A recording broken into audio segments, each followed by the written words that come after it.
Success campus, आपकी सफलता हमारा संकल्प। Good morning students. पहले तो आप सभी को गांधी जयंती की हार्दिक शुभकामनाएं। अब आगे बढ़ते हैं हमारे करंट अफेयर्स की तरफ और देखते हैं आज का पहला सवाल। वृद्ध व्यक्तियों का अंतर्राष्ट्रीय दिवस विश्व स्तर पर कब मनाया जाता है? International day of older persons is observed globally on, हमारे ऑप्शंस हैं 2 अक्टूबर, 30 सितंबर, 1 अक्टूबर, इनमें से कोई नहीं। हमारा आंसर है 1 अक्टूबर। अंतर्राष्ट्रीय स्तर पर वृद्ध व्यक्तियों का दिवस हर साल 1 अक्टूबर को मनाया जाता है। वर्ष 2020 संयुक्त राष्ट्र की 75वीं वर्षगांठ और वृद्ध व्यक्तियों के अंतर्राष्ट्रीय दिवस की 30वीं वर्षगांठ का प्रतीक है। वृद्ध व्यक्तियों का अंतर्राष्ट्रीय दिवस उन महत्वपूर्ण योगदानों को उजागर करने का अवसर है जो वृद्ध लोग समाज के लिए योगदान देते हैं और आज की दुनिया में उम्र बढ़ने के अवसरों और चुनौतियों के बारे में जागरूकता बढ़ाते हैं। वृद्ध व्यक्तियों का अंतर्राष्ट्रीय दिवस 2020 का विषय था pandemics, do they change how we address age and ageing.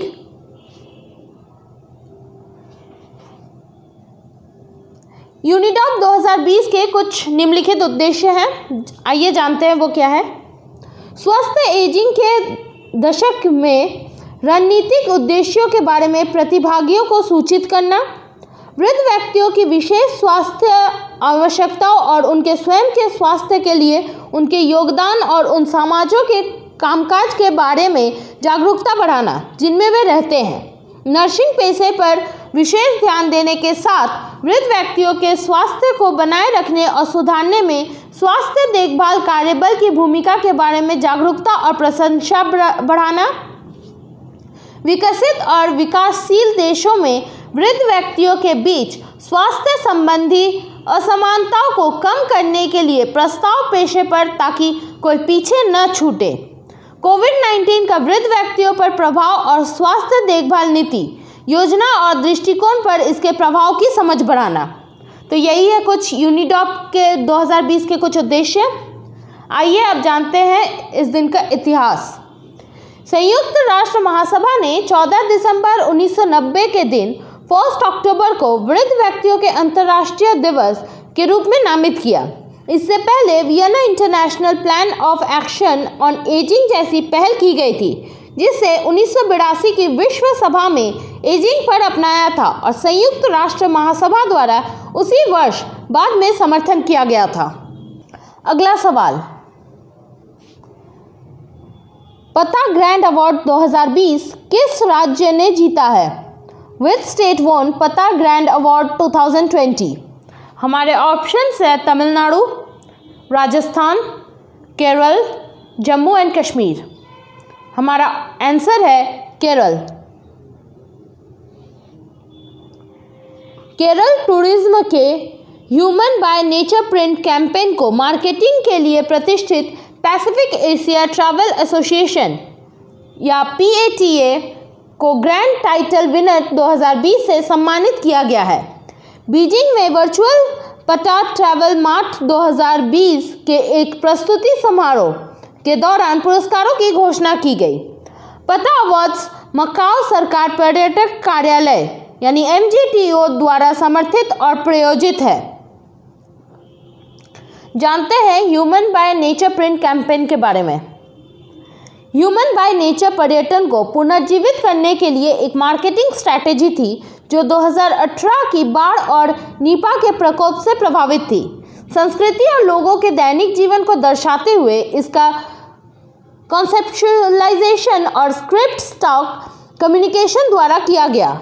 इस अभियान ने केरल पर्यटन को 2019 में पर्यटन के आगमन में 17.2% की रिकॉर्ड वृद्धि हासिल करने में मदद की थी, जो कि 24 वर्षों में सबसे अधिक है। पता ग्रैंड टाइटल विजेता को 3 श्रेणियों में उत्कृष्ट प्रविष्टियों के लिए प्रस्तुत किया जाता है, जैसे कि marketing, sustainability, human capital development.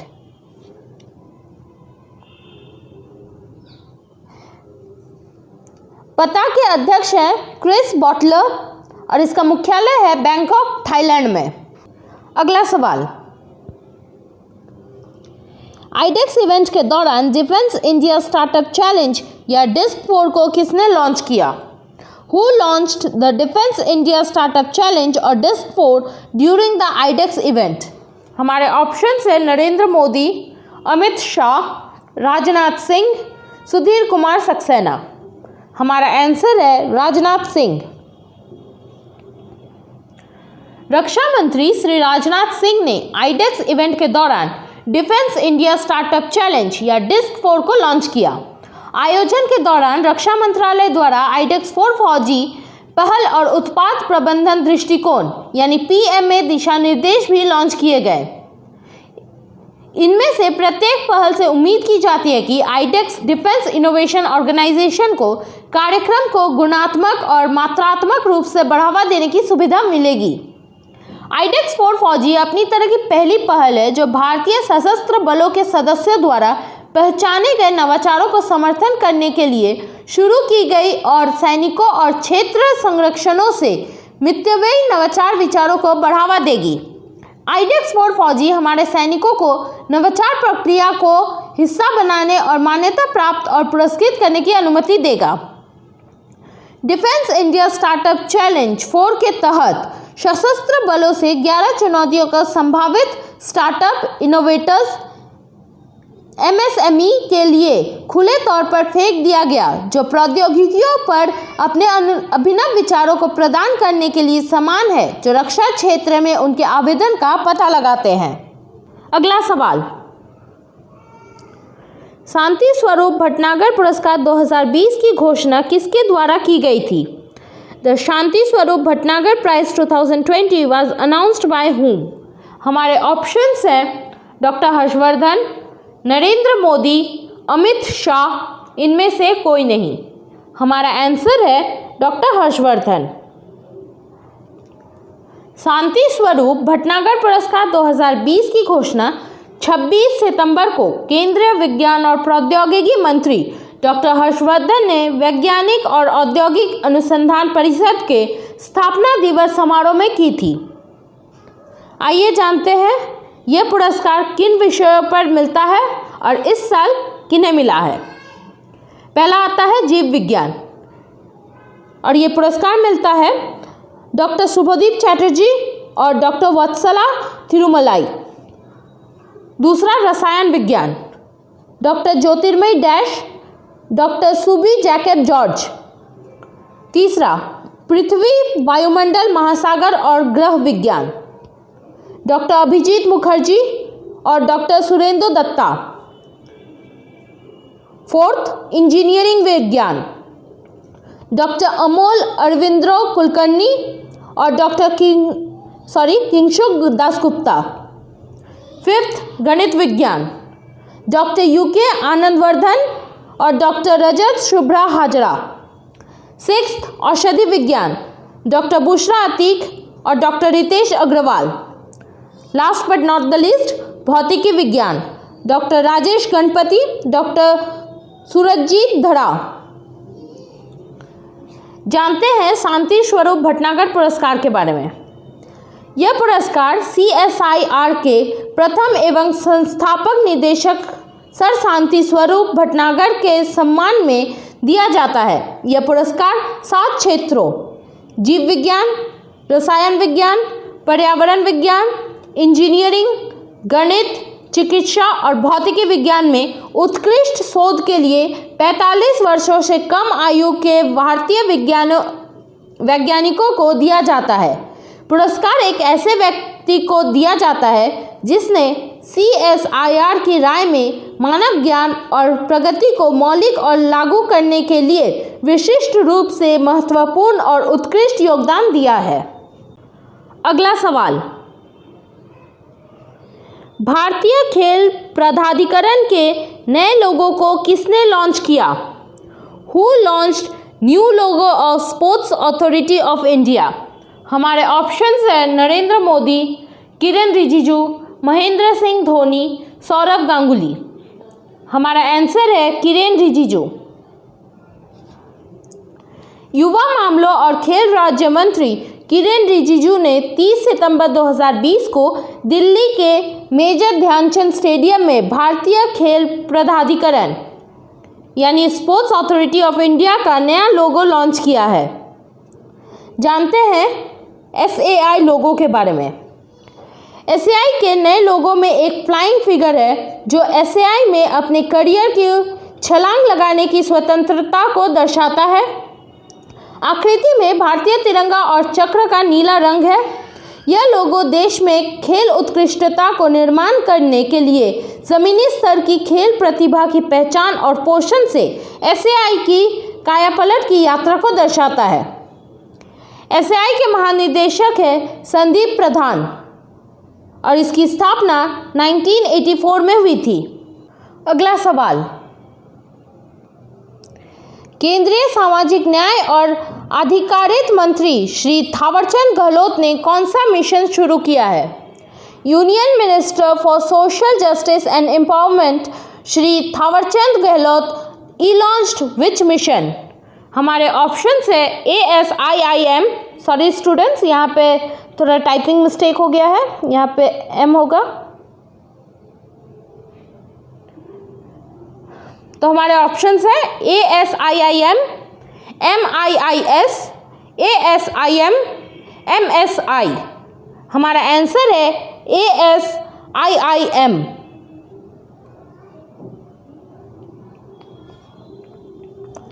केंद्रीय सामाजिक न्याय और अधिकारिता मंत्री श्री थावरचंद गहलोत ने Ambedkar social innovation and incubation mission यानी ASIIM को लॉन्च किया है।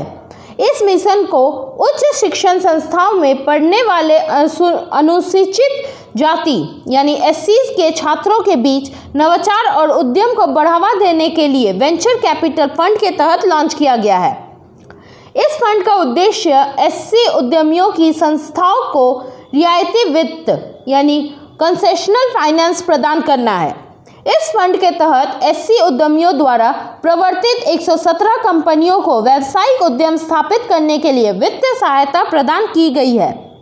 Ambedkar social innovation incubation mission नाम की पहल के तहत विभिन्न उच्च शिक्षण संस्थाओं में टेक्नोलॉजी बिजनेस इंक्यूबेटर्स के माध्यम से अगले 4 वर्षों में 1000 SC युवाओं की पहचान की जाएगी।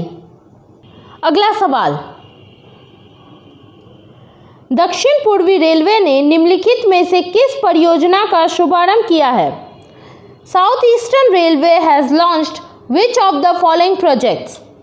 हमारे ऑप्शंस है ऑपरेशन माई सहेली, operation women safety, operation cleanliness, इनमें से कोई नहीं। हमारा आंसर है ऑपरेशन माई सहेली। दक्षिण पूर्व रेलवे ने परियोजना ऑपरेशन मेरी सहेली की शुरुआत की है, जो कि पूरी यात्रा के दौरान अपने गंतव्य तक जाने वाली ट्रेन से महिला यात्रियों की सुरक्षा बढ़ाने के लिए है। जानते हैं ऑपरेशन मेरी सहेली के बारे में। प्रोजेक्ट ऑपरेशन माई सहेली का पायलट संस्करण 18 सितंबर 2020 के बाद से 3 ट्रेनों में शुरू किया गया है, जैसे हावड़ा यशवंतपुर दुरंतो स्पेशल, हावड़ा अहमदाबाद स्पेशल और हावड़ा मुंबई स्पेशल। ऑपरेशन मेरी सहेली को निर्भया फंड के ढांचे के तहत निष्पादित किया जाता है और रेलवे के प्रमुख द्वारा कोई अतिरिक्त खर्च नहीं दिया जाता है। ऑपरेशन मेरी सहेली की क्या क्या विशेषताएं हैं? महिला उप निरीक्षकों की टीम ने महिला यात्रियों को सुरक्षा सावधानियों के बारे में बताया और आपातकालीन संपर्क नंबर दिए। टीम सीट संख्या और महिला यात्रियों की संपर्क जानकारी जैसी जानकारी एकत्र करेगी और यात्रा के दौरान संपर्क में रहेगी। एकत्रित जानकारी को गंतव्य और अनुसूचित ठहराव स्टेशनों तक पहुंचाया जाएगा। दक्षिण पूर्व रेलवे के महाप्रबंधक है संजय कुमार मोहंती और इसका मुख्यालय है कोलकाता, पश्चिम बंगाल में। अगला सवाल, किस बैंक ने ग्रीन टेक पहल की शुरुआत की है? Which bank launch green tech initiative? हमारे ऑप्शंस हैं Indian overseas bank, Indian bank, bank of Baroda, Canara bank. हमारा आंसर है इंडियन बैंक या भारतीय बैंक। इंडियन बैंक ने IBE नोट नामक पहल का शुभारंभ किया है, जिसका उद्देश्य एक पेपरलेस कामकाजी वातावरण प्रदान करना है। यह उपकरण विभिन्न कार्यालयों द्वारा डिजिटल रूप से लगाए गए नोटों के प्रसंस्करण और ट्रैकिंग को सक्षम बनाता है। इस पहल के लिए बैंक ने माइक्रोसॉफ्ट ऑफिस की सुविधाओं में से एक शेयरपॉइंट को अनुकूलित किया है। बैंक ने अपने कर्मचारियों के लिए एक ई-लर्निंग प्लेटफॉर्म इंदगुरु भी लॉन्च किया है। जानते हैं IBE नोट के विषय में। IBE नोट सुविधा से प्रतिवर्तन काल में काफ़ी सुधार, कागज, मुद्रण और अन्य प्रशासनिक व्यय की बचत होने की संभावना है।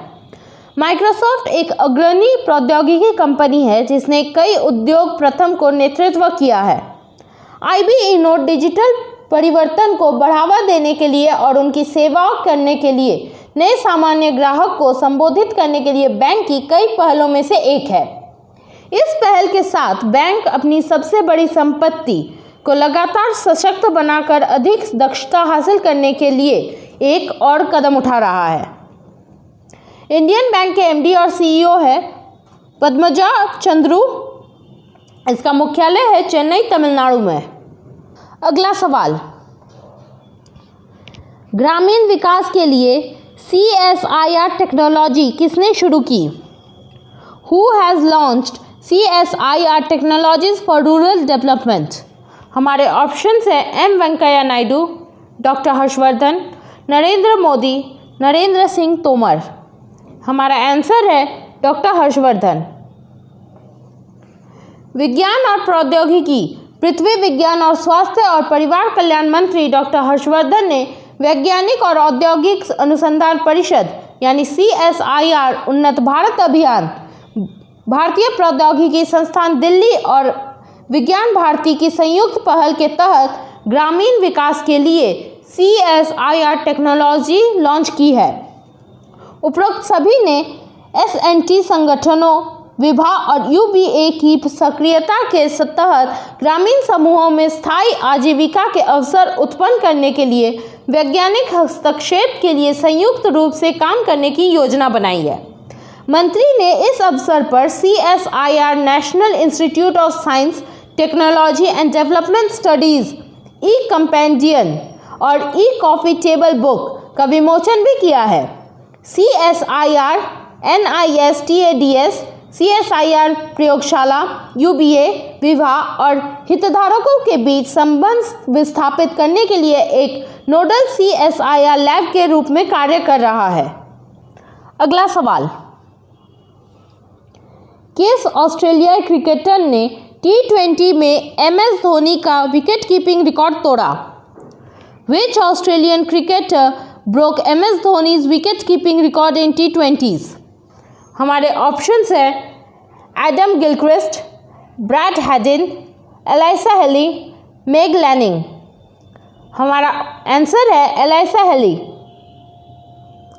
ऑस्ट्रेलियाई महिला क्रिकेटर और विकेट कीपर एलिसा हेली ने भारत के लिए 98 T20 इंटरनेशनल में MS धोनी द्वारा 91 विकेट लेकर बनाए गए मोस्ट डिसमिसेबल बाय विकेट कीपर के रिकॉर्ड को तोड़ दिया है। एलिसा हेली ने ऑस्ट्रेलिया के लिए 114 T20s खेले और ऑस्ट्रेलिया के ब्रिस्बेन, क्वींसलैंड के एलन बॉर्डर फील्ड में 3 मैचों की श्रृंखला के दूसरे T20 में न्यूजीलैंड के खिलाफ मैच के दौरान खेल के सबसे छोटे प्रारूप में 92 विकेट के साथ रिकॉर्ड तोड़ दिया है। अगला सवाल, बंगाल पीयरलेस ने किसे अपना ब्रांड एम्बेसडर नियुक्त किया है? Bengal Peerless appointed whom as their brand ambassador? हमारे ऑप्शंस है सुनील छेत्री, शाहरुख खान, महेंद्र सिंह धोनी, सौरव गांगुली। हमारा आंसर है सौरव गांगुली। कोलकाता स्थित real estate developer Bengal Peerless housing development company limited ने पूर्व राष्ट्रीय क्रिकेट टीम के कप्तान और भारतीय क्रिकेट कंट्रोल बोर्ड यानी BCCI के वर्तमान अध्यक्ष सौरव गांगुली को ब्रांड एम्बेसडर नियुक्त किया है। वह बंगाल पीयरलेस रेसिडेंशियल प्रोजेक्ट अद्वितीयता 2 के अभियान का नेतृत्व करेंगे। अब जानते हैं Bengal Peerless housing development company limited के बारे में। Bengal Peerless housing development company limited की स्थापना 1994 में पश्चिम बंगाल हाउसिंग बोर्ड और the Peerless general finance and investment company limited के साथ हुई थी। अपनी स्थापना के बाद से बंगाल पीएलएस ने समाज के सभी वर्गों के लिए लगभग 5000 की संख्याओं में आवास इकाइयों का सफलतापूर्वक निर्माण किया है। अगला सवाल, किस राज्य सरकार ने जल क्षेत्र में डेनमार्क के साथ 5 साल के समझौता ज्ञापन पर हस्ताक्षर किए हैं? Which state government signed a 5-year memorandum of understanding with Denmark in the water sector? हमारे ऑप्शंस है झारखंड, असम, पंजाब, गुजरात। हमारा आंसर है गुजरात। गुजरात सरकार ने जल क्षेत्र में डेनमार्क के साथ 5 वर्ष के समझौता ज्ञापन पर हस्ताक्षर किए हैं। राज्य सरकार की शाखा गुजरात जल आपूर्ति और सीवरेज बोर्ड ने ऑनलाइन इंटरैक्टिव प्लेटफॉर्म के माध्यम से डेनिश जल फोरम के साथ समझौता ज्ञापन पर हस्ताक्षर किए हैं। जानते हैं समझौता ज्ञापन के विषय में। यह समझौता ज्ञापन 2 संगठनों के बीच प्रौद्योगिकी विनिमय, प्रशिक्षण, क्षमता निर्माण, ज्ञान विनिमय, जल आपूर्ति में सहयोग, अपशिष्ट जल उपचार, पुनः उपयोग और जल प्रबंधन में मदद करेगा। गुजरात में Indo Danish water technology alliance स्थापित करना और संयुक्त राष्ट्र के सतत विकास लक्ष्य 6 में योगदान देने के लिए 5 साल की अवधि के लिए मोमेंटम ऑफ अंडरस्टैंडिंग पर हस्ताक्षर किए गए हैं। डेनिश वाटर फोरम के अध्यक्ष है हंस मार्टिन फ्रिसमोलर। डेनिश वाटर फोरम का मुख्यालय है होर्शोलम, डेनमार्क। गुजरात के मुख्यमंत्री है विजय रूपाणी और गुजरात के राज्यपाल है आचार्य देवव्रत। अब झारखंड करंट अफेयर्स। झारखंड के किस प्रशिक्षक को प्रतिष्ठित द्रोणाचार्य पुरस्कार से वर्ष 2020 में सम्मानित किया गया है? हमारे ऑप्शंस है धर्मेंद्र तिवारी, रविंद्र कुमार, महेंद्र कुमार गुप्ता, राजेश अग्रवाल। हमारा आंसर है धर्मेंद्र तिवारी। झारखंड के तीरंदाजी कोच धर्मेंद्र तिवारी को प्रत्येक द्रोणाचार्य पुरस्कार से नवाजा गया है। टाटा आर्चरी अकेडमी के मुख्य कोच हैं। द्रोणाचार्य पुरस्कार प्रशिक्षकों के लिए सबसे बड़ा सम्मान। धर्मेंद्र तिवारी बिहार के सिवान जिले के रहने वाले हैं, लेकिन लंबे समय से उनका परिवार जमशेदपुर में रह रहे हैं। तीरंदाजी कोच धर्मेंद्र तिवारी कोच के रूप में कार्यरत है। राज्य में अब तक 3 प्रशिक्षकों को द्रोणाचार्य अवार्ड मिला है और तीनों ही टाटा आर्चरी अकेडमी के रहे हैं। अगला सवाल, JVVNL द्वारा नया ट्रांसफार्मर रिपेयर प्लांट TRW की स्थापना कहाँ की जाएगी? हमारे ऑप्शंस है इटकी, खूंटी, दोनों, इनमें से कोई नहीं। हमारा आंसर है दोनों। अप्रैल 2021 तक खूंटी और इटकी में नया TRW ट्रांसफार्मर रिपेयरिंग प्लांट की स्थापना की जाएगी।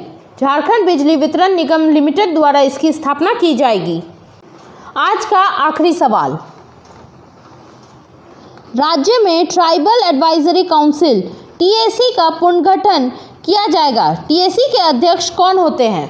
हमारे ऑप्शंस हैं मुख्यमंत्री, राज्यपाल, अल्पसंख्यक कार्य मामले के मंत्री, 5वीं अनुसूची में आने वाला कोई भी व्यक्ति। हमारा आंसर है मुख्यमंत्री। राज्य में ट्राइबल एडवाइजरी काउंसिल के पुनर्गठन जल्द ही की जाएगी। मुख्यमंत्री हेमंत सोरेन इसके अध्यक्ष होंगे। उपाध्यक्ष एवं 20 सदस्यों का नाम तय करने की प्रक्रिया चल रही है। 17 सदस्य आदिवासी विधायक होंगे, जबकि 3 नामित सदस्य जनजातीय मामले के विशेषज्ञ रहेंगे। किसी संस्करण संस्था से जुड़े हो सकते हैं या जनजातीय विषय के जानकार हो सकते हैं। सरकार बदलने के साथ ही ट्राइबल एडवाइजरी काउंसिल स्वतः ही रद्द हो जाती है। इस काउंसिल का मुख्य उद्देश्य जनजातीय समुदाय का सामाजिक आर्थिक विकास करना रहता है।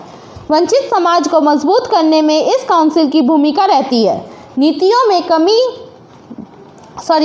कमी को भी यह इंगित करते हैं ताकि इसे दुरुस्त किया जा सके।